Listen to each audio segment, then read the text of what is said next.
Bom, pessoal, tudo bem? Nessa aula a gente vai falar sobre despesas públicas. Vamos lá.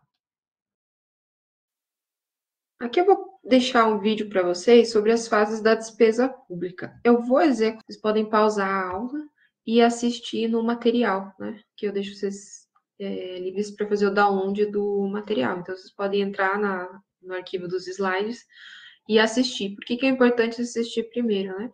Porque ele vai fazer uma espécie de resumo sobre a despesa pública. Ok. Então, feito esse resuminho do vídeo, nós vamos partir para entender, né, o que é a despesa pública. Nós vamos falar da sua classificação, como que ela é dividida, né, contabilmente, e vamos falar das etapas. Quais são as etapas, as fases de planejamento e execução da despesa pública? Então, a despesa pública é o conjunto de todos os gastos públicos, para que o governo consiga financiar suas atividades e realizar investimentos. Então, são os gastos na saúde, na educação, que são gastos previstos pela Constituição, gastos de assistência social, de programas sociais, de gastos, né, em investimentos em infraestrutura, em novas obras, enfim, são um conjunto, né, de gastos, de despesas que vão tanto financiar a máquina pública para fazer com que ela continue funcionando, né, pagar folha de pessoal, conta de energia elétrica, manutenção de prédios, de equipamentos, como investimento, né? Compra de novos equipamentos, realização de obras e assim por diante. Então, o instrumento que vai condensar toda essa despesa frente às receitas é o orçamento público.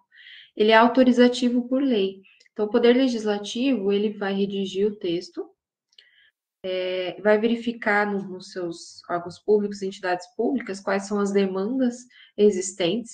Normalmente, o que acontece na prática? Cada órgão público, cada secretaria, cada hospital público, cada universidade vai elencar os seus gastos prioritários e esse documento é levado, né, então, ao Poder Executivo.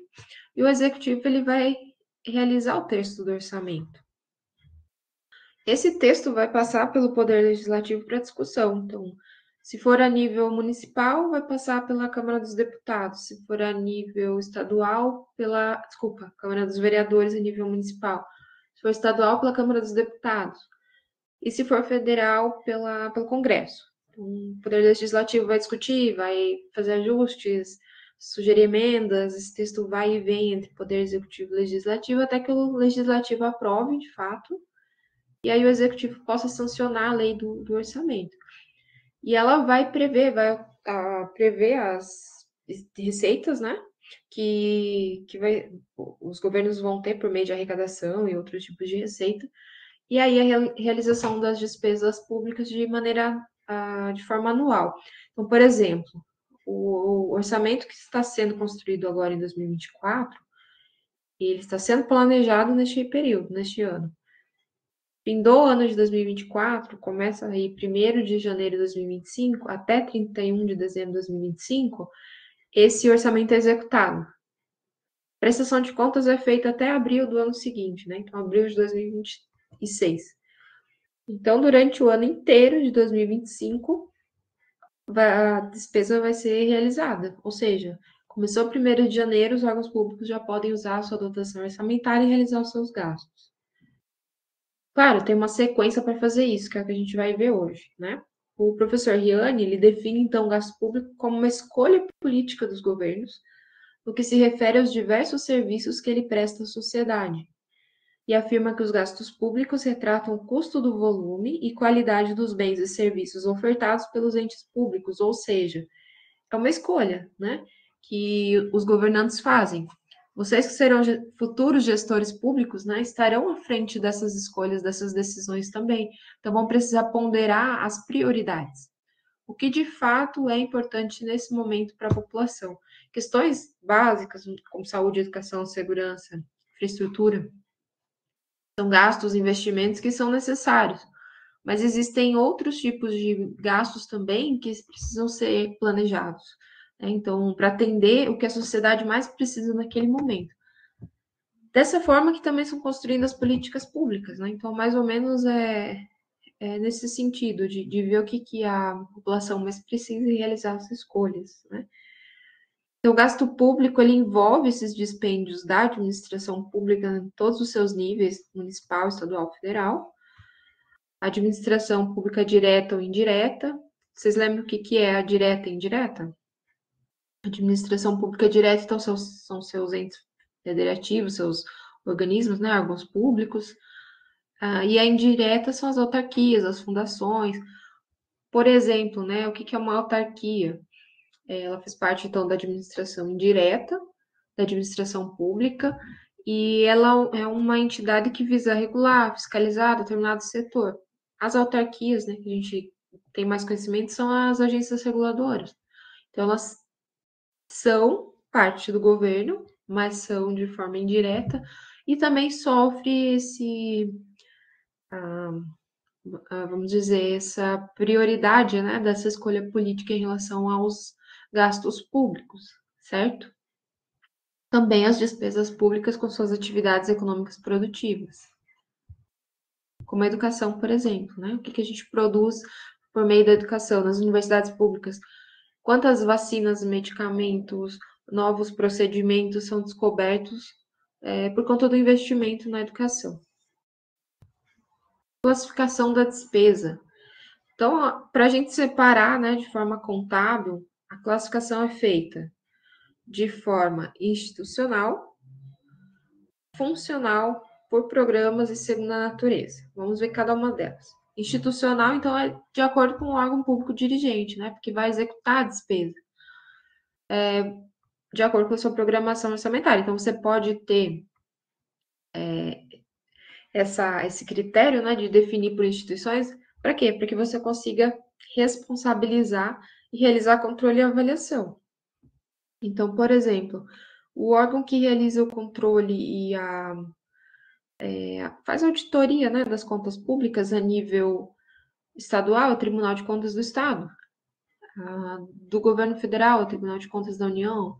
Então, você vai separando por órgão público, também por esfera, né, em relação à execução da despesa, assim você consegue dizer, olha, esse órgão público é responsável por essa despesa. A gente consegue, enquanto Tribunal de Contas, avaliar e fazer auditoria dessa despesa.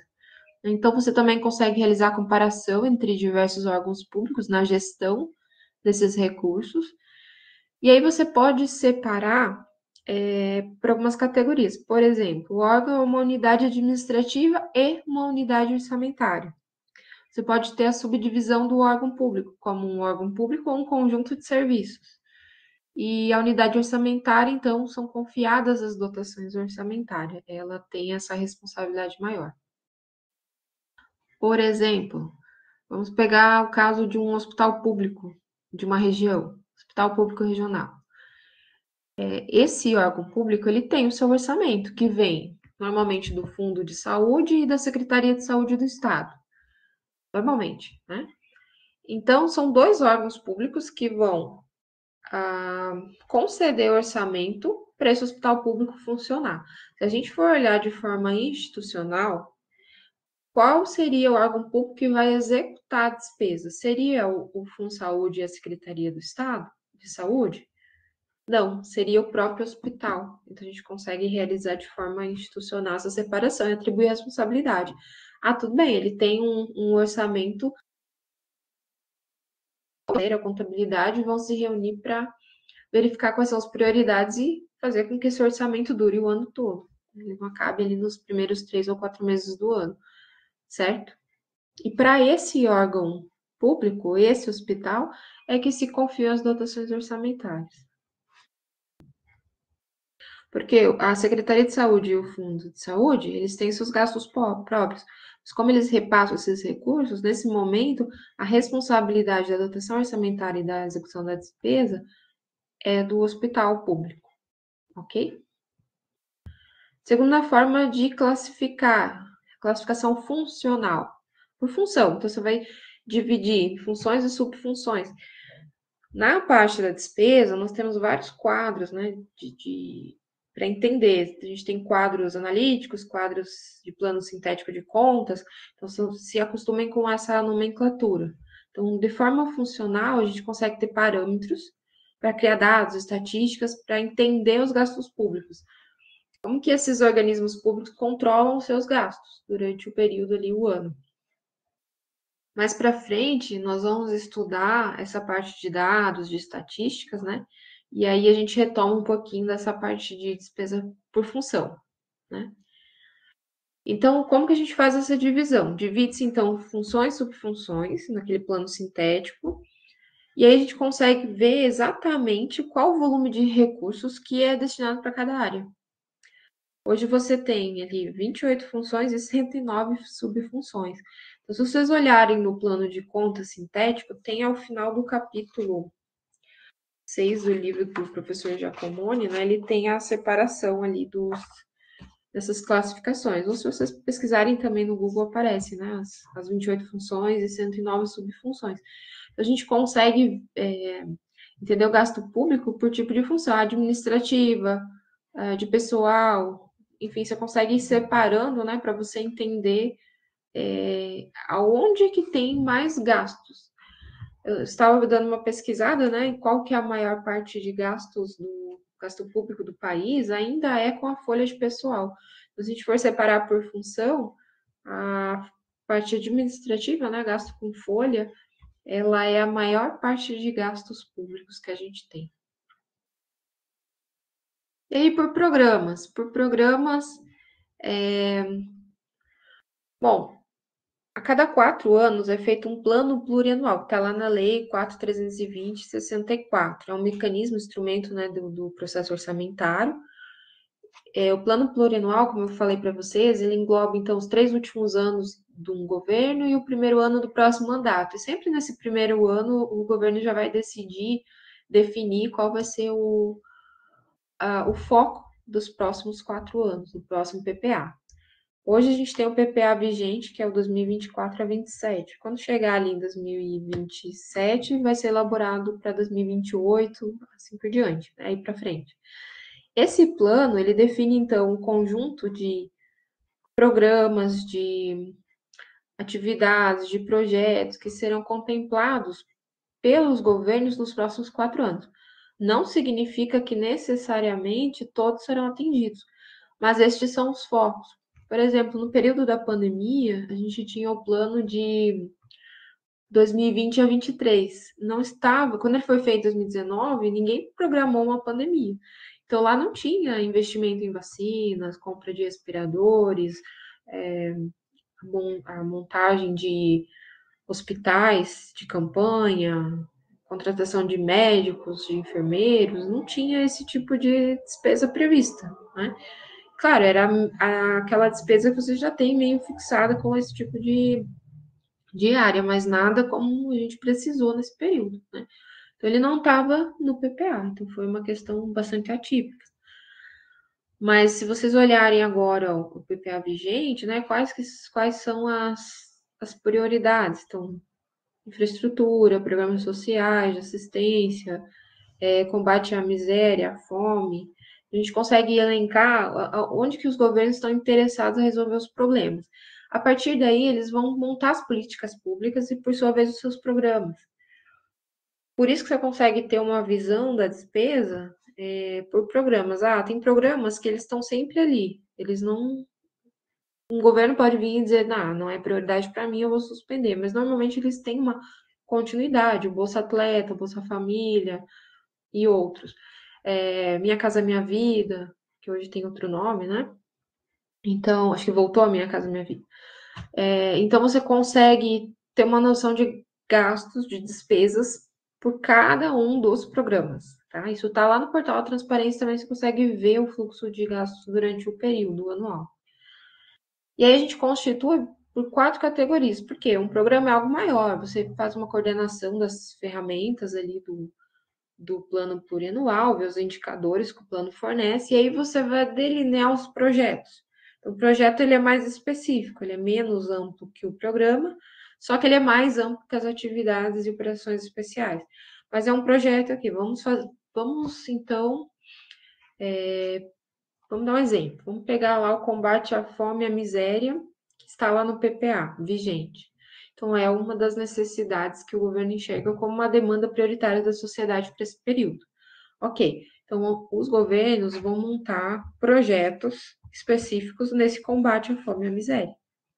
Então, vamos montar projetos a nível regional, subdividir por regiões, que irão conceder cesta básica às famílias que têm uma renda menor que um salário mínimo mensal e colocar refeições, 2 refeições ao dia para as crianças que estão na escola integral. Então, seria um projeto, né? Esse projeto vai ter um término já definido, depois, claro, ele pode ser renovado, ampliado, melhorado, né? Mas para esses 4 anos é isso que vai funcionar. Agora, pode chegar um outro governante e dizer, não, eu vou cortar esse projeto, ele não vai mais existir. Então, isso pode acontecer. E aí não tem mais verba para o projeto. Aí o projeto, então, é um instrumento de planejamento para você alcançar os objetivos maiores de um programa. O programa é combater a fome e a miséria. Eu vou começar por esse projeto que é curto prazista, que ele vai remediar, não vai resolver totalmente o problema, mas é um projeto que eu defini. Para esse projeto, a gente tem várias atividades. As atividades vão apoiar o projeto. Então, vamos dizer assim, as atividades dentro desse projeto, nós vamos ter nutricionistas que vão nas escolas auxiliar o pessoal da cozinha a preparar refeições mais nutritivas para as crianças. Nós vamos nos supermercados definir quais são os itens da cesta básica, as marcas e tudo mais. Então, a gente vai ter palestras a respeito disso, vamos coletar informações com o pessoal que estuda, né, economia, nutrição e outras áreas. É um tipo de atividade, não tem um limite temporal, mas vai mantendo vigente, né, viva essa ação do programa do governo. E aí a gente tem as operações especiais, que são despesas públicas que não fazem parte da continuidade dessas ações governamentais.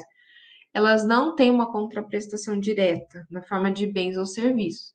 Então, o que seria uma operação especial? Vamos pegar o exército e vamos mandar para uma região em uma missão, né, que precisa muito de auxílio para a entrega de marmitas diariamente e dessas cestas básicas. Então, eu tenho como fazer uma operação especial para atingir algo daquele programa maior, certo? E tudo isso vai ter uma dotação orçamentária, né, também, que vai custear esses programas. De acordo com a natureza. Bom, de acordo com a natureza, é a natureza da despesa, o tipo de despesa, né? De acordo com a sua essência mesmo. Então, a gente separa em categorias econômicas. Quais são essas categorias? São as despesas correntes e as despesas de capital. A gente separa em grupos para as despesas correntes e de capital, e a gente separa em modalidades de aplicação e elementos. Então, vamos ver cada um desses. Tá? Esse quadro tem também no livro, se ficou muito ruim de ver aqui, ele tem no livro do professor Giacomoni, tá? Então, a primeira categoria, econômica, né? A gente separa em categoria econômica e grupos. Categoria econômica é despesa corrente e despesa de capital. O que é despesa corrente? É aquela despesa do dia a dia, né? Ela é recorrente ao setor público. É a produção de bens e serviços, né? Contratação, prestação de serviços. Por exemplo, o que é a despesa corrente? O consumo de energia elétrica mensal de um hospital público, de um batalhão do Exército, de uma secretaria de saúde de algum estado. Isso é uma despesa corrente. Outra despesa corrente, o pagamento de aluguel. E nem sempre os órgãos públicos têm aquele edifício, né? Não é do governo. Então, eles pagam aluguel para um terceiro. Esse pagamento de aluguel também é uma despesa corrente. Ela sai sempre, né, diariamente, mensalmente, do caixa do governo. E as despesas de capital, elas ajudam a incrementar os bens de capital. Por exemplo, o que é um bem de capital, né? É um investimento que eu realizo. Estou fazendo uma obra pública e eu construo um viaduto. Aquele viaduto vai ficar, tudo bem, ele precisa de manutenção para ele não ir depreciando, mas ele vai ficar ali para o resto da vida dele, né? Se ele for bem construído. Então é um tipo de despesa de capital, ele acrescentou patrimônio. Outro tipo de despesa de capital é para amortizar dívidas, para pagar juros de empréstimos, certo? E separar isso em grupos, né? Para as despesas correntes, então a gente tem 3 grupos: encargos sociais e a folha de pessoal, que é a grande parte dos gastos públicos, gastos, despesas correntes. Outro grupo, juros e encargos da dívida. E o terceiro, outros tipos de despesas correntes. E para as despesas de capital, os grupos são investimentos, inversões financeiras e amortização da dívida. Quais são as modalidades de aplicação? A gente tem as transferências financeiras entre os níveis, por exemplo, um estado pode transferir para um município, o governo federal pode transferir para algum estado ou para algum município, né? Para que você não tenha contagem dupla, porque é o mesmo orçamento federal, mas ele foi transferido para outro nível de governo. Você não pode contar 2 vezes esse valor, não foi feito 2 vezes o gasto, né? Foi feito uma vez só pela esfera que recebeu aquele valor. Os elementos identificam, então, o objeto imediato de cada despesa. A gente vai detalhar isso um pouquinho também agora, mais para frente. Em relação às despesas correntes de capital, aqui está o detalhamento dos grupos, tá? Essas são as categorias econômicas e aqui estão os grupos. Então, vamos tentar entender um por um, né? O que são gastos com pessoal em cargos sociais? É com a folha de trabalho. São os gastos com servidores públicos, com os comissionados, enfim. E aí todos os encargos que estão na folha de pagamento do pessoal. Segundo, juros e encargos da dívida. Quando os governos se endividam, né, eles podem se endividar de diferentes formas. Eles podem realizar a emissão de títulos públicos, que isso é mais realizado pelo governo federal. Mas os estados e municípios também podem emitir títulos da dívida. E aí remunera-se os investidores desses títulos com pagamento de juros ou de taxas que são estabelecidas, né, no contrato de compra e venda desses títulos. Depois, quais são os outros tipos de juros de pagamento de dívida? A segunda forma de se endividar é emprestar capital de terceiros ou de outros países, de organismos internacionais, com instituições bancárias. Então, para que você realize esse empréstimo, você vai pagar juros. E além dos juros, você tem encargos, você tem taxas, você tem até mesmo impostos, né, para realizar esses empréstimos. Outras despesas correntes são despesas que não estão previstas entre a folha de pessoal e encargos sociais e pagamento de juros e encargos da dívida, que podem ocorrer, outros tipos de despesa. Despesas de capital. Então, primeiro, são os investimentos. Eu falei para vocês sobre as obras públicas, né? Então, por exemplo, a gente vai instalar uma usina de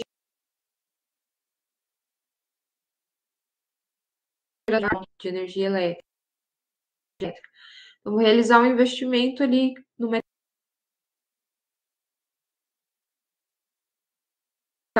É uma despesa de capital, porque eu estou realizando a construção de uma usina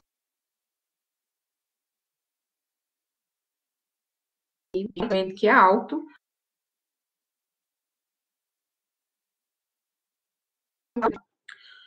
Outra despesa de capital são as inversões financeiras.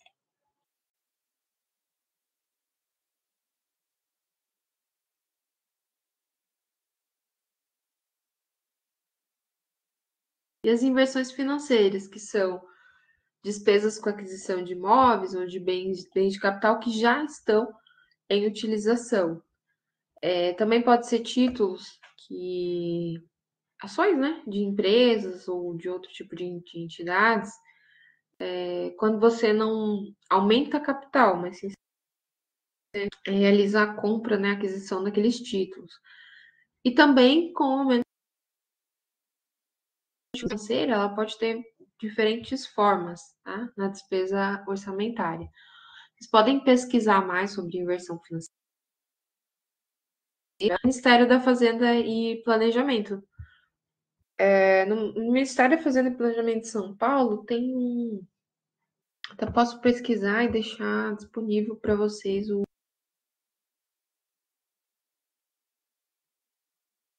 Ok? E aí, a amortização da dívida é pagar não só os juros e encargos da dívida, né? É pagar, amortizar, pagar o princípio. Bom, a despesa pública, então, ela por diferentes etapas, né?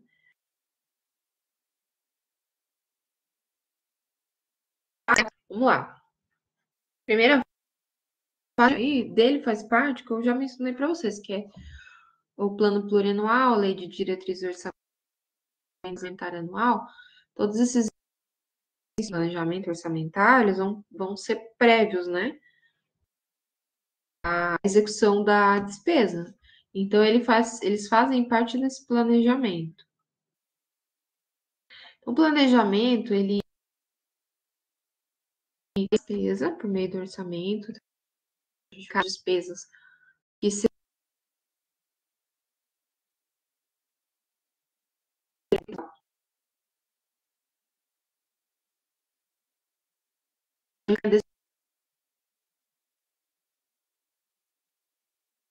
está feito um financeiro, né, orçamentário, e para realmente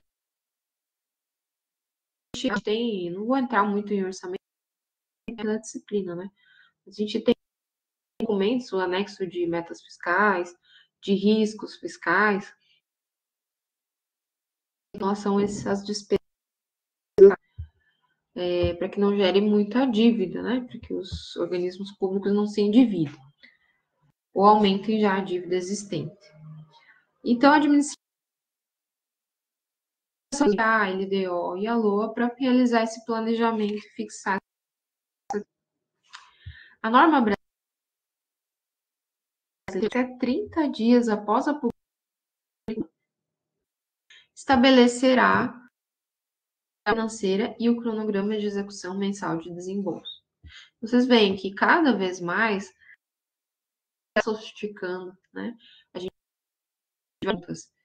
precisa de prestação de contas, precisa de fixação de despesas, elaboração do orçamento.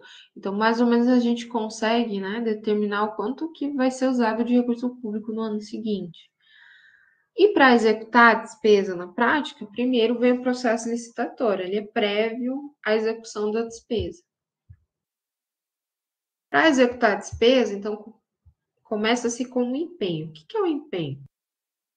Quem já trabalhou em órgão público ou já realizou alguma licitação para órgão público, já participou de licitação e ganhou ela, né, e forneceu algum produto, ou prestou algum serviço para o setor público, mais ou menos já sabe como é que funciona na prática, né? Então, vou explicar para vocês. Ele é legalmente definido como o ato emanado de autoridade competente que cria para o Estado a obrigação de pagamento pendente de implemento de condição. O empenho, ele é feito por meio da nota de empenho, né? E essa nota de empenho vai sinalizar para o credor que venceu lá o processo licitatório e está esperando o governo dizer, olha, pode entregar, pode produzir esse produto, pode vir prestar o serviço que eu vou pagar você. Então, por exemplo, eu preciso contratar um serviço de manutenção dos ares ar-condicionado da universidade. É feito um processo licitatório prévio, a empresa que ganha esse processo licitatório, ela fica disponível para prestar esse serviço. Então, digamos que como o ar é usado muitas vezes, né, a cada 3 meses ou 4 meses é feita uma manutenção. E aí, a universidade, né, a reitoria da universidade, ela vai emitir uma nota de empenho para essa empresa que venceu o processo licitatório, dizendo né? O que a nota de empenho quer dizer? Olha, você pode realizar a prestação do serviço, fazer a manutenção de 100 ar-condicionado, 200 aparelhos de ar-condicionado no mês de outubro de 2024, que nós vamos pagar já está previsto na dotação orçamentária, a gente tem um crédito para pagar o seu serviço. Só que na administração pública nada é pago antes. Então, primeiro você presta o serviço, depois você recebe. Primeiro você entrega o produto. O meio da nota de empenho é uma espécie de garantia para esse criador, de que a administração pública vai pagar. Ela tem crédito, tem lá o saldo na conta bancária, para realmente pagar por essa prestação desse serviço. Ele não será perdido, né? Então, empenhar despesa significa enquadrá-la no crédito orçamentário apropriado e deduzi-la do saldo da dotação do referido crédito. Então, eu vou gastar 200 mil reais para arrumar fazer a manutenção desses 200 aparelhos de ar-condicionado, estou chutando valores. E aí, a minha nota de empenho vai ser reais para a empresa X, vai ser posterior à execução do serviço. Então, do empenho é pela nota de empenho, que já está na Lei 4.320 de 64. Aí, esses 200 mil reais, eles já saem da minha dotação orçamentária. Então, eu tenho 200 mil a menos para os gastos que eu vou ter durante o ano. A manutenção do ar-condicionado é prioritário. A gente tem 3 modalidades de empenho, perdão. O primeiro deles é o empenho ordinário. Então, lá na nota de empenho, vai ter o tipo de empenho que é. Quando for um empenho ordinário, ele significa que o valor exato da despesa, ele é conhecido e ele é pago de uma vez só. Por exemplo, aquele exemplo lá da usina, né, de energia solar. Então, eu vou fazer orçamento com empresas diferentes, uma delas vai ganhar o pregão, né? E essa empresa vai me passar qual que é o valor total. Então, o meu custo total para fazer colocação de placas de energia solar, inversores, né, toda a estrutura lá, é de 3 milhões de reais, porque sempre são valores. Então, tá, 3 milhões de reais. Esses 3 milhões de reais, eles vão ser pagos depois que já foi feito todo o serviço, né? Todas foi verificado. Aí, esse valor normalmente é pago em uma vez só. Ou uma vez no começo, uma vez lá no final do período, enfim. Mas vamos dizer que ele é pago de uma vez só. Então, ele é um empenho ordinário. Ele vai ser pago, a transferência vai ser feita desse valor por uma nota de empenho só, né, e um pagamento só. Então, o pagamento ele ocorre de uma vez só. Às vezes é algum tipo de despesa que ela não acontece com frequência, então também é paga de uma vez só. O empenho global é quando você tem despesas que são pagas parceladas. Todo mês você tem aquela despesa, mas de fato você não sabe se esse mês vai ser mais ou menos, né? Você tem só uma estimativa. Que, por exemplo, o consumo de. Ai, perdão, falei besteira. A global, então, são despesas que são pagas de forma parcelada, né? Você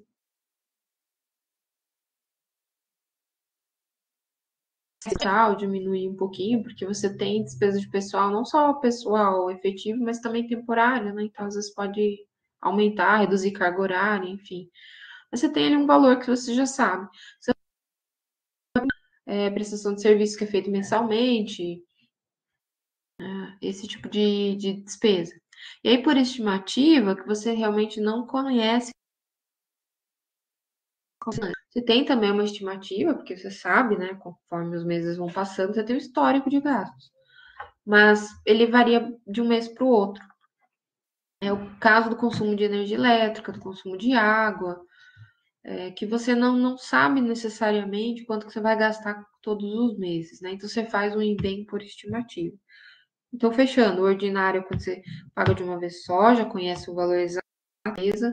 O global é quando você vai ter despesas que são pagas recorrentemente, né, de forma parcelada. E o estimativo é quando você não sabe previamente quanto que vai ser esse valor exato, mesmo que seja pago de forma parcelada, né? Porque no global você já conhece o valor. Por exemplo, eu contrato um plano de internet, eu já vou ter o valor que eu vou pagar mensalmente. Então, é global. Agora, da energia elétrica não tem, ele vai depender do valor do meu consumo, do valor da tarifa, se é bandeira verde, bandeira amarela, bandeira vermelha. Então, eu tenho uma estimativa desse valor. Depois desse processo de empenho, então vem a liquidação, que é emitida uma nota de liquidação também, né? O que essa nota de liquidação faz? O que é liquidar, fazer liquidação no sistema? Não é liquidar, pagar, né? É só você conferir o serviço que foi prestado ou o produto que foi entregue. Então, depois que você fez o empenho ali, nós vamos fazer a contratação ali, né, de quem ganhou o processo licitatório, nós vamos solicitar a manutenção do ar-condicionado daqui 2 meses. Ok. Então, eu emito a nota, em setembro, eu emito a nota de empenho para o serviço ser realizado em outubro. Chegou lá dia 15 de outubro, a data de realização desse serviço. 15, 16, 17, 18, né? 4 dias para realizar essas manutenções. A partir do dia 18, vai ser conferido se o serviço foi devidamente prestado, se todos os ares condicionados estão funcionando devidamente, se a sua manutenção está feita, né, de forma rigorosa, tudo certo. E aí, isso é passado, né, para o ente que vai realizar vai fazer essa nota de liquidação, normalmente financeira, contabilidade do órgão público. E aí ele vai emitir a nota de liquidação. Por quê? Porque você verificou o direito adquirido pelo credor com documentos. Você vai pegar os recibos, as ordens de serviço, vai verificar se realmente os aparelhos de ar-condicionado né, foi feita a sua manutenção. E aí essa verificação tem que apurar a origem do objeto que se deve pagar, a importância exata a pagar, a quem se deve pagar, ou seja, o credor, e a que foi contratado e ajuste. O acordo respectivo, a nota de empenho, vai ser feita, né? Foi feita lá em setembro, e os comprovantes da entrega do material da prestação do serviço. Está tudo ok? Pode realizar a liquidação. A liquidação não é o pagamento em si, a gente tem uma próxima etapa. A próxima etapa é realizar a ordem de pagamento. Isso quem faz é uma autoridade competente, que realiza o despacho, né, da ordem de pagamento, ou seja, vai dizer para o financeiro, para a tesouraria ou para a instituição bancária que é credenciada, ok, está dada a ordem de pagamento, o serviço foi feito, está tudo ok, de acordo com a nota de empenho tal, nota de liquidação tal, pode fazer o pagamento. E aí o valor sai da conta bancária do órgão público e vai para a conta do credor. Eu coloquei aqui né, por meio de adiantamento. Então, adiantamento, ele é a entrega de numerário ao servidor. Em alguns casos, né, quando você não tem o processo normal de realização dessas despesas. Então, ele é uma exceção, ok? Quando é necessário realizar o adiantamento, por alguma razão. Esse vídeo aqui, ele é dessas fases da despesa. Eu não vou colocar ele agora, vocês assistam depois, quando acessarem o material, ok? É um vídeo bem interessante também, que ele vai explicar, e tem as figurinhas, né? Vão explicando, aí vocês conseguem gravar melhor essas etapas da despesa, certo? E agora, os gastos públicos usualmente consideram o custo da provisão dos bens e serviços executados pelo setor público, que aparece nas contas orçamentárias do governo.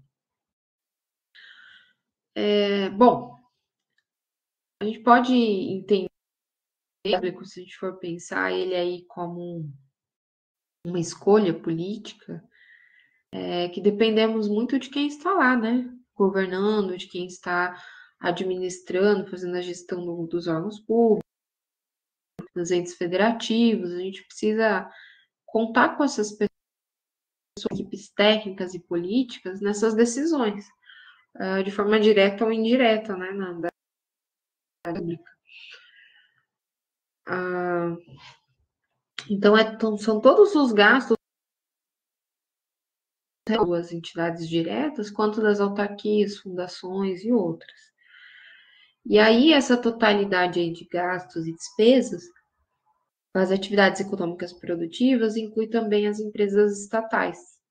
A Petrobras, por exemplo, né, os bancos públicos ou mistos, o Banco do Brasil, a Caixa Econômica Federal e outros. Vocês veem um montante de gastos que o nosso governo tem para manter a máquina pública funcionando, né? Uma vez que o nosso país tem uma dimensão gigantesca e uma carência de recursos que é excepcional também, né? A gente tem que considerar tudo isso na análise. Bom, o professor Rio aqui, para a gente ir confrontando o que está no livro, né? E separa esses gastos públicos em tipos de gastos, né? Tipos de despesa. Passar pela contabilidade privada aí, gasto e despesa é diferente, tá? Mas na contabilidade chama da mesma forma, tá? Então, as despesas, elas são uma consolidação desses gastos totais. Tudo que os três níveis de governo, municipal, estadual, federal, gastou, a nível agregado. Quando a gente fala de produção agregada, a gente está falando do PIB do país. A gente pode observar ele também por tudo que foi gasto, porque o PIB, só para dar um pouquinho de noção de economia, que acho que vocês já tiveram a disciplina, né, de economia. O PIB ele é calculado por três óticas: pelo produto, quanto que ele gera, né, de produção de bens e serviços, pela renda, então, tudo que é gerado de renda para constituir dessa produção de bens e serviços, e as despesas para constituir essa produção. Então, são as três óticas, os três valores têm que dar o mesmo. Né? As três contas têm que chegar no mesmo valor do que é produzido, o que vem de renda que é gerada por essa produção e os gastos que são obtidos para gerar essa produção. Então, você tem gastos. Por exemplo, se o setor agropecuário ele está fazendo a roda girar ali, né? Ele está em pleno vapor, tem alguém por trás subsidiando também. Porque existem pequenos produtores, existe período de seca ou de muita chuva, que às vezes a agricultura precisa de subsídios. Então, o governo também está ajudando, ele está tendo um gasto público para fomentar uma atividade, para você ter o escoamento de rodovias que estejam em boas condições. E aí o gasto realizar os contratos de concessão, colocar o setor privado para trabalhar e fazer a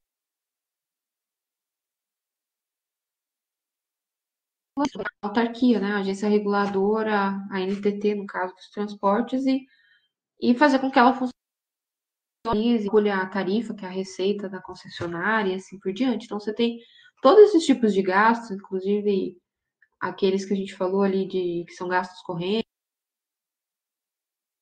despesas de pessoal, de capital. Essas despesas são gastos totais e a gente faz uma agregação. A gente pode separar por níveis também. A gente pode ver totais da União, os gastos totais de todos os estados e de todos os municípios. Né? A gente destaca, então, nessa agregação por nível de governo, o governo federal, o agregado dos estados, do Distrito Federal e o agregado dos municípios. Tá? Então, são 4 agregações. A gente separa, então, por diferentes componentes: pessoal, encargos, transferências, juros e amortização da dívida e investimentos. Tá? Nessa visão aí de economia do setor público. A gente separa também despesas por categorias. Então, os gastos governamentais por categorias econômicas são aquelas que eu mostrei na outra visão da literatura, né? Que são as despesas correntes e de capital. Grande vantagem de separar por categoria, a gente conseguir entender, né, economicamente, financeiramente, de forma mais apurada, o que realmente foi gasto e o que foi investimento. Tá? E o que foi gasto com juros, juros e encargos da dívida, e o que foi gasto para amortizar a dívida. Então, consigo separar, né? O que foi gasto, por exemplo, de uma despesa de capital seria amortizar a dívida, pagar o principal da dívida. Só que eu sei que eu tenho que pagar juros e encargos da dívida. Aí eu coloco isso como uma despesa corrente, porque eu tenho que pagar isso todos os meses ou todos os anos. O principal eu vou amortizando aos poucos. Quando eu tenho um caixa, um dinheiro sobrando, eu vou lá e amortizo o principal. Mas os juros, eu preciso pagar, porque eles têm um prazo. Se eu não pagar, eles vão acumulando, vão gerando multa, correção monetária, enfim, né? Bom, o que mais? Deixa eu ver se faltou falar alguma coisa nesse sentido. Ok. E por funções, né? A gente tem uma classificação de forma agregada que vai refletir as prioridades do governo em relação à alocação de recursos. E aí, qual que é a prioridade? Primeiro, legislativo. Segundo, judiciário, educação e planejamento. Quarto, segurança pública. Sexto, habitação e urbanismo, serviços, saúde e saneamento, trabalho, ciência, transportes, agricultura, recursos minerais, desenvolvimento regional e comunicações, necessariamente nessa ordem, né? Então, a alocação de recursos dos governos, né, no Brasil, eles obedecem essa. O peso de cada uma dessas funções vai depender do que cada governo define. Então, quanto vai ser para o legislativo, quanto vai ser para o judiciário, quanto vai ser para a defesa nacional, segurança pública e assim por diante. Quem definiu isso, né?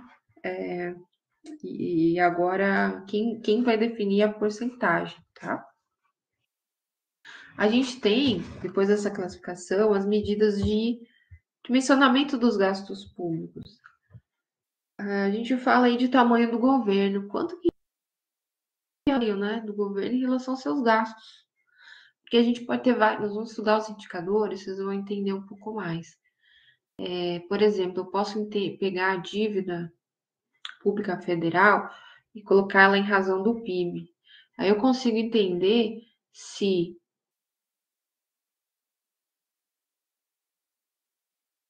sendo reduzido, né? Quando a gente tem um aumento desse indicador.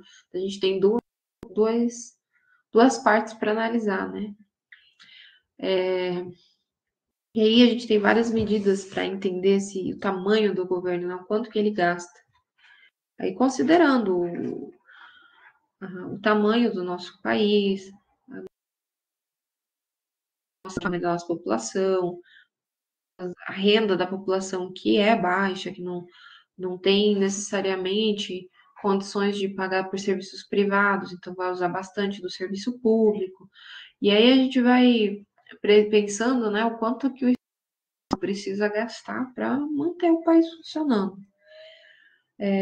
Existem algumas hipóteses teóricas que vão tentar da participação do Estado, que ficou no.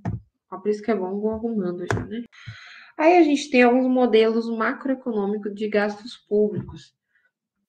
O que é macroeconômico? É estudar o agregado, né? A macroeconomia estuda os agregados, o investimento todo, no agregado, a inflação, o emprego, a renda, o consumo, como um todo no país. E a gente tem algumas teorias a respeito da despesa no agregado do país todo. Ou de todos os estados, ou do Distrito Federal, de todos os municípios, né? Aquelas divisões que eu mostrei para vocês anteriormente. Esses modelos macroeconômicos vão analisar o comportamento dos gastos públicos durante um período de tempo, né? Durante o tempo. Existem 3 modelos básicos, que o primeiro deles é da Lei de Wagner, sobre a expansão da atividade do Estado. É o estudo do Peacock e Wiseman, sobre o crescimento dos gastos públicos, eu vou mostrar para vocês o gráfico. E o processo de desenvolvimento e crescimento dos gastos públicos, né, que é do Herbert. Então, a teoria do Wagner, ela pressupõe, né, de forma bem a nível de renda em países industrializados, o setor público cresce sempre a taxa mais elevada, de tal forma que a participação relativa do governo na economia cresce com o próprio ritmo de crescimento econômico do país. Ok, então a primeira tentativa que o Wagner teve de olhar o crescimento dos gastos públicos, né? A primeira tentativa foi feita o nome dele é Adolf Wagner. Então ele organizações para tentar entender. Ele observou o comportamento dos gastos públicos nos países. O estudo fez observações na Alemanha, nos Estados Unidos e no Japão. São países extremamente industrializados. Conforme o país vai se tornando mais industrializado, ele vai correspondendo mais a essa teoria. Então, ele estabeleceu como lei da expansão das atividades. Então, vamos lá. Os gastos iriam crescer de forma inevitável, mais Estado. As atividades do Estado aumentavam conforme e aperfeiçoamento do aparato fiscal do Estado também ia se sofisticando. Então, significa que, conforme tem o aparato legal, contratual, regimental, o setor público ele vai crescendo de forma mais elevada.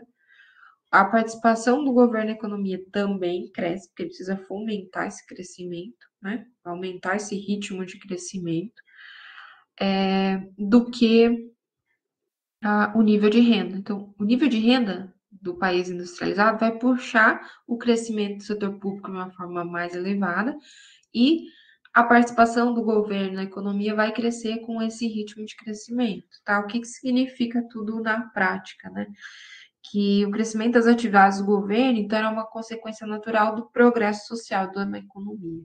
Quanto mais você progride, né, mais você industrializa o país e você consegue ter um ritmo de crescimento acelerado, você faz com que o governo necessariamente vá regular tudo isso, participe mais da economia, só que ele vai crescer, os gastos, né, públicos vão crescer uma proporção maior do que aumenta o nível de renda. Por isso que, às vezes, ele pode criar essas mudanças, tá? Ok. Então, ele falou também que per capita, né, por pessoa aumentava, as atividades do Estado e os gastos aumentavam em proporções maiores. Então, a industrialização fazia com que o Estado criasse mais dívida, gerasse mais dívida, aumentasse os seus gastos, inflasse, né, para que ele pudesse. Tá? Isso faz todo sentido, né? Depois, eu não coloquei o gráfico aqui para vocês, né? Aí tem um gráfico na página 67, tá? Que o crescimento é exponencial. Que o gasto do governo aumenta conforme aumenta o nível de produção de um país industrializado. Ele fala também que quanto maior a participação do Estado, maiores gastos, mais melhorias você tem no bem-estar social da população, gastos em educação. A gente vê que nos países desenvolvidos,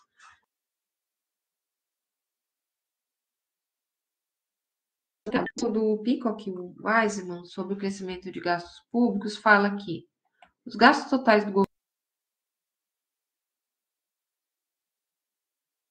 recursos do que de fato da expansão dos fatores que vão explicar o crescimento dos serviços produzidos pelo governo. Partes, o que isso significa, né? Mas eu coloquei os gráficos aqui embaixo, tá? Então vamos explicar aqui, né, as suposições do Peacock e do Wise. Primeiro, eles falam de valores per capita, o gasto total do governo em relação ao PIB. Então, quanto mais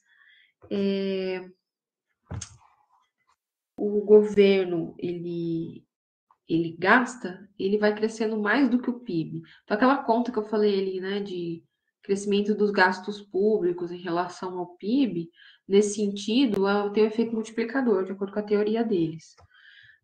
Depois, eles falaram que os gastos públicos foram afetados pelas duas guerras. Claro, né? Muitas economias precisaram ser reconstruídas depois das grandes guerras, principalmente a Segunda Grande Guerra, né? Segunda Guerra Mundial. Nesse período aí, que foi de 39 a 45, a Segunda Guerra, países ficaram totalmente destruídos. E aí o FMI, né, organismos como o FMI foram criados pós 45 e por um acordo feito nos Estados Unidos, e aí alguns países se reuniram para reconstruir as economias que estavam totalmente perdidas. Então aí a teoria do Peacock e do Wiseman, né, que eles observaram ali entre 1890 e 1955. Isso aí pega a Revolução Industrial, pega as duas grandes guerras, a grande crise econômica que a gente teve, né, que a gente chama de Grande Depressão, 1929, que teve Agosto de Nova York, então muitas empresas, né, e muitas economias dependentes dos Estados Unidos, elas precisaram de uma reconstrução. E aí, os governos, eles precisavam expandir a atividade econômica, expandir os fatores de produção, capital, terra, trabalho, tecnologia, investimento produtivo. E aí, isso acelerou o crescimento da demanda de serviços produzidos pelo próprio governo. Então, eles falam que o gasto governamental, ele é mais uma função, né, uma explicação de possibilidade de obter recurso do que a expansão desses fatores que vão fazer o crescimento da demanda acontecer. Nas guerras, os governos gastavam muito para a defesa, né, com militares, estratégias militares, tanques de guerra, armamentos, mantimentos, enfim. E elevaram muito os seus gastos, né? Então, tiveram bastante dificuldades também para retomar a economia. Aí tem o gráfico ali que está na página 69, se vocês forem observando com o livro, né? Ele mostra os gastos públicos do PIB, em relação ao PIB. Num período de paz, esses gastos eles iam crescendo, mas no mesmo ritmo. Agora,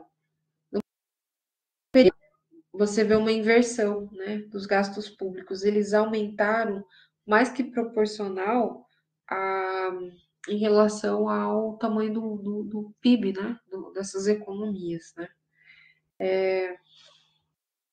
Gastava-se mais com a defesa durante o período de guerra, né, do que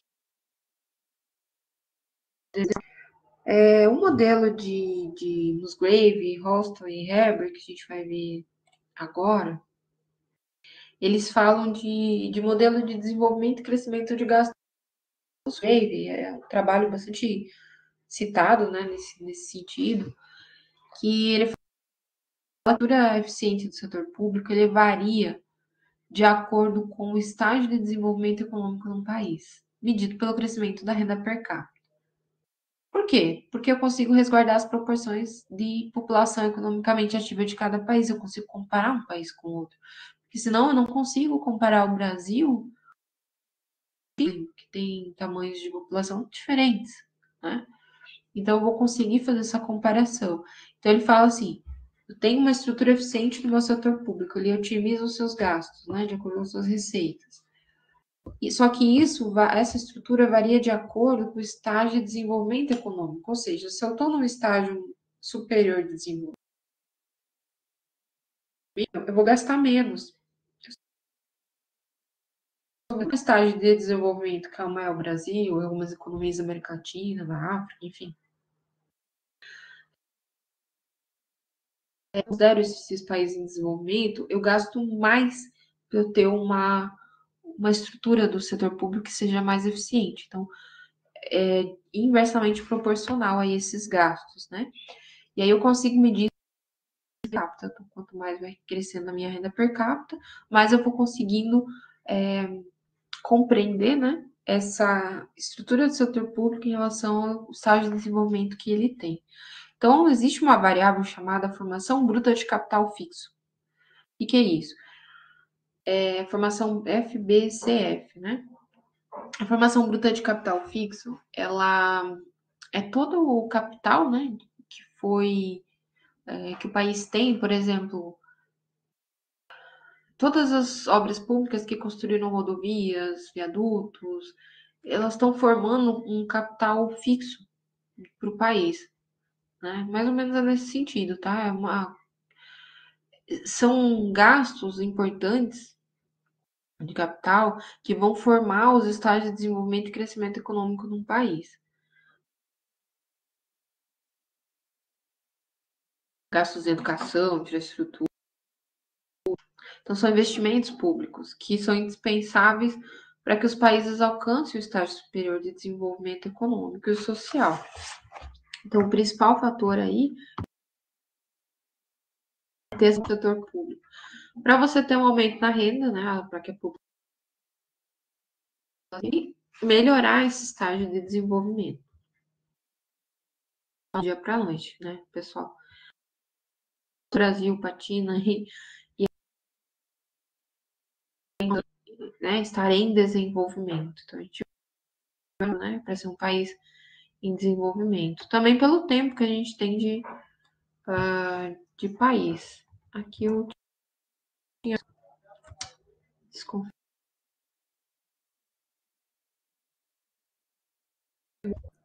Bom, o modelo do Herbert, que eu tinha falado para vocês anteriormente, né? Ele pega a lei de Wagner, que é a primeira lei aqui, ó, que a gente mencionou. Cresce o nível de renda em países industrializados, o setor público vai crescer mais do que proporcional, né? E o governo vai ter uma participação maior na economia. Então, o Herbert pegou essa teoria e associou isso à participação e crescimento dos gastos públicos com estágios de industrialização. Então, o que ele fez? Ele deu, né, a lei de Wagner. Então, existem estágios diferentes, nível pré-industrial, nível industrial e pós-industrialização, tá? Que é o que mostra o próximo gráfico aqui, ó, tá? Então, aqui a gente pode observar essa curva aqui, né? Parece uma senoide, mais ou menos, em relação ao nível. Então, no período pré-industrial, que é esse primeiro período aqui, a gente vê, né, saindo do ponto zero e tendo um crescimento.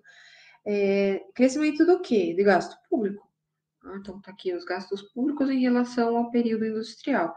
Ou seja, aqui os governos precisam investir mais antes de ter a industrialização, né?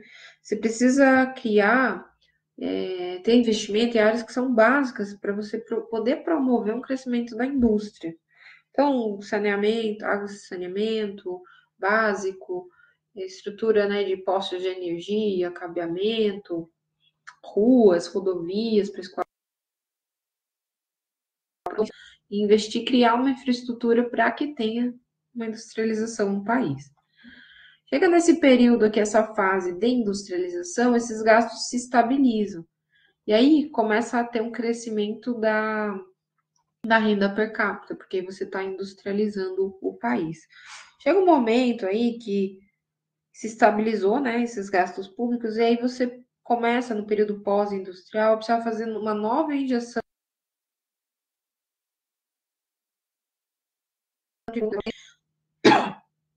para que o país alcance um novo nível de industrialização e uma renda superior que ele tinha no estágio anterior, né, de industrialização.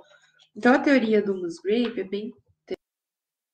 Herbert é bem interessante porque ele pega aquela teoria lá da lei de Wagner e ele subdivide nesses 3 períodos. Agora ele fala assim, a gente consegue segmentar o gasto público. A gente consegue entender que, primeiramente, você precisa ter um investimento bem alto.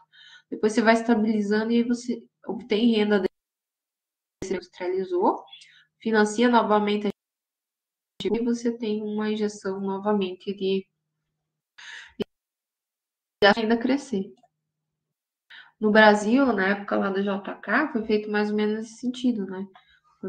Ele queria crescer 50 anos em cima, liderar esse processo. E aí foram feitos gastos públicos, né? Para criar a infraestrutura necessária para o país começar a ter suas indústrias. Tem também os modelos microeconômicos. Quando a gente fala de microeconomia, a gente vai lá para a teoria da produção, né? Na teoria da firma, a gente fala da teoria do custo de produção. Então, a gente primeiro vai falar aqui da parte de produção. O que é esse gráfico? Né? Se vocês já estudaram teoria econômica, na economia, vocês lembram que a gente fala de uma coisa chamada, né? A gente fala de custo médio. O que é isso? Vou tentar explicar de uma maneira mais simples. Custo marginal é o custo adicional de você aumentar uma unidade na sua produção. Então, quanto isso custa? Será que isso aqui gera um rendimento crescente para mim? Ou ele estabiliza a minha produção? Até que momento eu tenho um crescimento, né?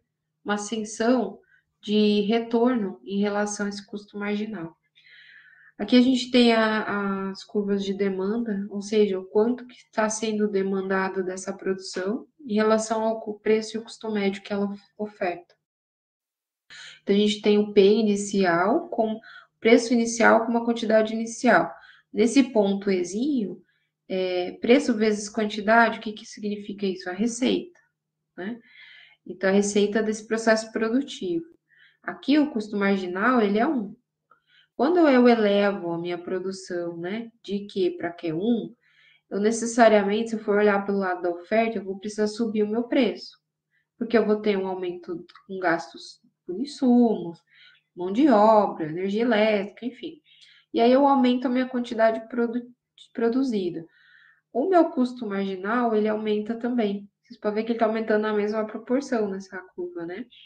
Então, eu vou ter o Elin aqui, que é o meu segundo ponto, que é a curva de demanda. A curva de custo marginal cruza a minha curva de demanda, ou seja, essa produção, esse nível de produção, ele está sendo absorvido pela demanda. Se eu produzisse aqui um P acima, ó, talvez ele não seria absorvido pela demanda de mercado, né? Chegaria um limite aqui de custo marginal para eu poder realmente colocar isso num preço que atenda a minha demanda. Então, aí eu vou determinar nas empresas o meu nível de produção, né? Qual que é o meu nível de produção ideal, considerando os custos de e para ver se isso corresponde realmente a uma demanda de mercado, né? Não vou ter excedente de produção ou falta de produto no mercado. Então, esses modelos microeconômicos tentam mostrar os fatores que determinam e influenciam a produção e significa o mesmo sentido, né, que você tem numa produção ali industrial, numa fábrica, prestação de serviço, é a nível de produção do setor público também. Até que ponto a gente tem uma demanda que absorva essa oferta de serviços públicos e a que preço. Os fatores, então, podem intervir na produção de determinado bem público. Isso faz com que, com o passar do tempo, ele vá se depreciando, se deteriorando, e você tem que aumentar os gastos públicos. Por exemplo, lembra que eu falei da usina? Vou voltar nesse exemplo. Eu construí uma usina, vamos dizer que ela dure 25 anos, que é o tempo médio aí que dura as placas de energia solar. Então, eu fiz um investimento ali de 3 milhões para esses 25 anos. Chegou lá no 25º ano, acabou, a placa não funciona mais. Claro, ao longo do tempo, o pessoal as empresas estão desenvolvendo tecnologias para aumentar esse tempo aí de durabilidade e eficiência dessas placas. Só que, com o passar do tempo, elas vão perdendo eficiência, elas vão se deteriorando, né? Elas ficam expostas sob sol, chuva, vento, então elas têm deterioração. Mesma coisa para os serviços públicos, né? Então chega um momento que essas placas têm que virar sucata e você tem que investir numa um novo sistema com novas placas e gastar lá os 3, 4 milhões, né? Com o reajuste do preço. Então, com o passar do tempo, ele vai se deteriorando, você precisa investir novamente. O que é interessante? Que o governo vai fazendo um planejamento e vai fazendo a manutenção preventiva para que não ocorra, por exemplo, vocês lembram em São Paulo que caiu o viaduto, né? Morava lá na época, então eu lembro bem disso. Sorte que foi de madrugada, porque se fosse durante o dia ia ter sido uma tragédia. Tantos veículos que passam lá. Por quê? Depois o município foi verificar e não era feita uma manutenção dos viadutos. Tinham 40 viadutos lá que estavam sem manutenção, precisavam de manutenção urgente. Então, você não faz a manutenção, a correção prévia, você vai ter a deterioração e você vai gastar muito mais. Você vai aumentar o público. Aqui o livro dá exemplo da proteção policial de determinada região, né? Então, você tem uma estrutura policial, só que a demanda da região vai aumentando ao longo do tempo, porque você tem mais população, né? Você vai tendo crescimento vertical, mais pessoas vão precisando daquele segurança pública naquele espaço. Para você ir aumentando esse nível de estrutura de segurança, para atender essa nova demanda, você precisa de mais estrutura policial, mais viaturas, mais policiais, para atender essa região. Então, você tem elevação do gasto público nesse serviço. E a última situação, as duas últimas, né, em relação a variáveis demográficas, porque você tem aumento da população, né, e aí os aumentos dos gastos públicos são consequência dessa população. Também em relação à distribuição etária, por quê? Porque a gente tem um período da nossa vida em que nós somos economicamente produtivos e tem outro período que nós não somos. quando nós somos crianças, nós não produzimos para a economia. Depois que nós nos aposentamos e não optamos por não trabalhar mais, nós também não somos produtivos para a economia, só consumimos os gastos da economia, né? Algum período que a gente fique doente, afastado, enfim, que não esteja desempregado, a gente também não está contribuindo para a população economicamente ativa. Então, nesse momento, o Estado tem maiores gastos conosco. E aí eu acrescento também, não está no livro e tal, mas eu acrescento que depende também do nível de renda da população, né? Da distribuição de renda, porque entra outro tipo de conversa, né, a respeito do quanto a renda é concentrada em determinada localidade. Mas se você tem uma maior distribuição de renda, as pessoas têm uma renda maior, elas vão poder contratar mais serviços privados e depender menos do Estado.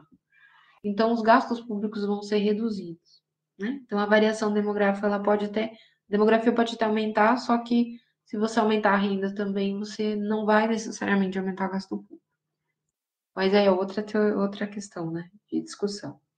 E o custo dos fatores do setor público e gastos públicos. Então, as análises envolvidas até agora, os gastos públicos com a expansão de determinadas atividades providas pelo governo. O aumento dos gastos do governo acontecerá por necessidade de ajustamento da oferta dos bens públicos diante de variações ocorridas na demanda da sociedade, mais segurança pública, mais educação, mais saúde, mais infraestrutura, e assim por diante. Aqui, nesse sentido, o livro mostra, né, que pode haver um aumento de gasto público sem que haja alteração na quantidade de bens oferecidos pelo governo. Então, por que aumentou o gasto público? Porque aumentou o custo para ele. O custo dos insumos, o custo do serviço público, do serviço, né, prestado para o serviço público, o custo dos produtos que são entregues. Então, isso vai aumentando os gastos do governo. Também, sim, a gente tem isso pela inexistência de crescimento de produtividade, então você gera menos renda no país, aí o governo gasta mais. Economias de escala, se você não tem economia de escala, você não reduz custo na produção e aí você acaba aumentando o preço de venda, diminui o poder de compra da população, aumenta a inflação, tudo isso repercute em maiores gastos do governo também para conter essa inflação, né? Compensar essa falta de poder de compra da população. E se não tiver variação tecnológica nas atividades do governo, a gente também sofre com maiores gastos, porque a gente não está otimizando, né, os recursos públicos para esse tipo de atividade do setor público. Bom, pessoal, eu deixo aqui 3 vídeos. Assistam esses vídeos porque eles são complementares. Hoje assisti eles, gostei muito e eu compartilho com vocês, tá? São vídeos para pensar. Esse vídeo aqui no canal Jornalismo TV Cultura é uma entrevista bem rápida, 4 minutos só. Só uma parte da entrevista, né, com a economista Mariana Almeida, e ela fala aí sobre a razão dívida sobre PIB, então é bem interessante, complementa a minha fala. Esse vídeo de como fiscalizar os gastos públicos, ele é um pouquinho mais demorado, né, acho que são 24 minutos, mas ele mostra como que vocês entram no portal, como que a sociedade civil pode ajudar na fiscalização, não só os órgãos externos de controle do governo, como os tribunais de contas, mas também a sociedade pode fazer a sua parte. E aí, esse aqui esse vídeo da FEComércio é interessante, né? Pensando no Brasil, a relação com gastos públicos. Então, ver a questão da atividade econômica, né, do comércio, então, vocês vão ter uma visão diferente. Aqui a gente vê a visão do setor privado, a visão da sociedade civil, e aqui a visão de uma economista. Pessoal, eu deixo aqui as referências, tá? Eu usei o livro do professor Arruda. Não se preocupem com essa referência, eu só usei para fazer o material. Vocês não vão precisar consultar, mas o livro do professor Giacomoni e do professor Flaviani são essenciais. Vocês têm os dois na minha biblioteca, eu deixei o link aqui no começo, né? Para vocês como material de apoio, certo? Na próxima aula nós vamos falar de. Eu espero que tenham gostado da aula, aprendido. Eu desejo para vocês bons estudos e até a próxima aula.